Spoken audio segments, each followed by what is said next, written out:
Fala, meu povo, na aula de hoje a gente vai entender o que é cargo, emprego e função pública, pessoal. Para que você entenda isso, eu quero que você imagine que você está criando uma empresa. Uma empresa de quê? Qualquer coisa, tá certo? Qualquer coisa que você imagine. Você concorda comigo que quando você cria uma empresa, você coloca pessoas para trabalhar e essas pessoas vão fazer determinadas coisas, vão exercer funções e você precisa organizar isso, você precisa estabelecer quem vai fazer o quê? Porque você não pode simplesmente sair contratando as pessoas e teu empregado chega para você e pergunta: e aí, chefe, vou fazer o quê? Faz aí o que você quiser, faz o que te der na telha. Não vai funcionar, né? Não tem como dar certo.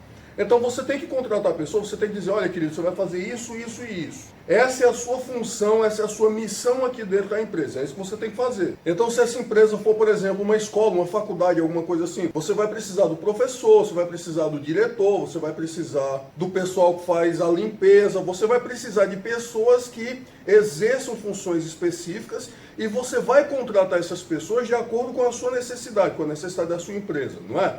Pois bem, a administração pública, pessoal, é a mesma lógica, é a mesma coisa. O Estado precisa de pessoas para fazer determinadas coisas, para exercer determinadas funções, tá bom? É assim que funciona. Tá, com base nisso, o que é um emprego público? Vamos começar pelo emprego público.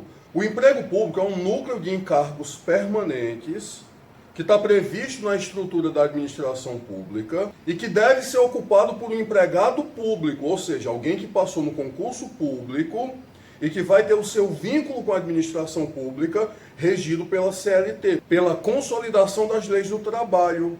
Aí você me pergunta: Pablo, não são as mesmas normas que regem o meu vínculo na iniciativa privada? São, mesma coisa. Se você atua na iniciativa privada, muito certamente seu vínculo é regido pela CLT. Você tem um contrato de trabalho que precisa seguir as normas da CLT.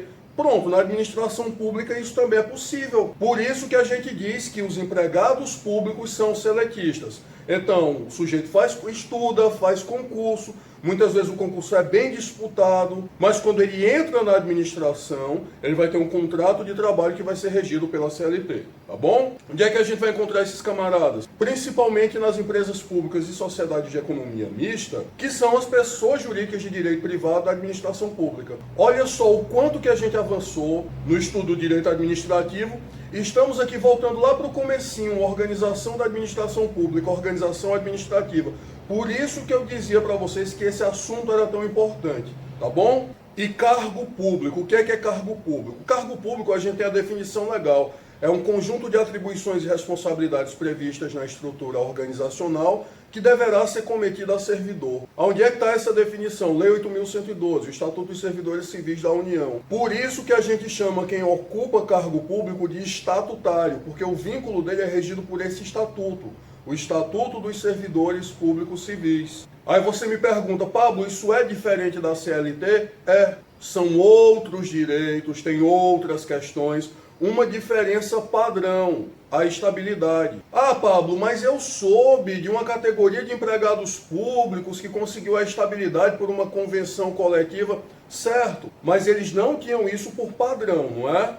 Pronto, agora você entendeu. O servidor público, ele superou o probatório, ele vai ter a estabilidade. Não precisou de convenção coletiva, não precisou de nada. Por fim, a função pública. O que é a função pública? Função pública nada mais é do que um conjunto de atividades que vai ser atribuída a um cargo ou emprego público. Então a gente pode pensar na função pública como aquilo que ele tem que fazer, as atividades que vão ter que ser desempenhadas, entendeu?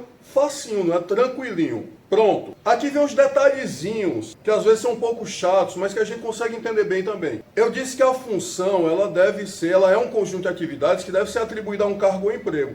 Mas existe também o que a gente chama de função sem cargo, que é a função de confiança.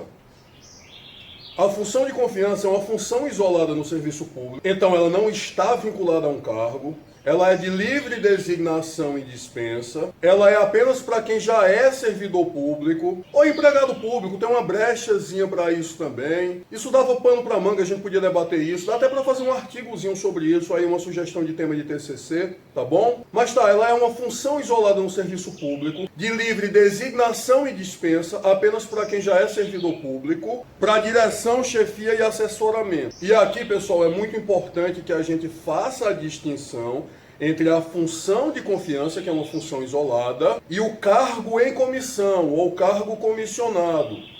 Cargo em comissão, ou cargo comissionado, como o próprio nome diz, é cargo, ele existe.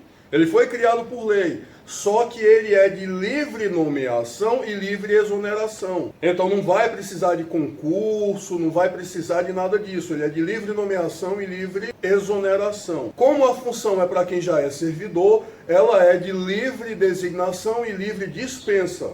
Tudo certinho, tudo tranquilo, tudo bom danado. Pronto. Encerramos por aqui, aula breve. Beijo no coração.